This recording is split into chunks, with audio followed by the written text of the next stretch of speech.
Nshuti bene data bakunzi b'ijambo ry'Imana, nitwa Uwitiye Cyprien, nkaba umuririmbyi wa Korali Siloam ADPR k'Umukenke nk'uko muyibona hano.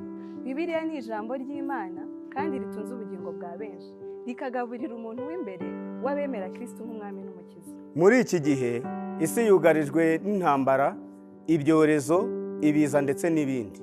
Ingaruka zabyo zageze no ku kuboneka kwa Bibiliya. Niyo mpamvu njyewe nawe dukangurirwa kugira ngo tuyitere inkunga ikomeze kuboneka mu gihugu cyacu aricyo cy'u Rwanda. Bakristo bene data, ndabashishikariza gutera inkunga Bibiliya mu bushobozi bwa buri wese uko bungana kose, kugira ngo Bibiliya ikomeze kuboneka mu Rwanda hose. Bibiliya tuyitunge, tuyisome, tuyitere inkunga.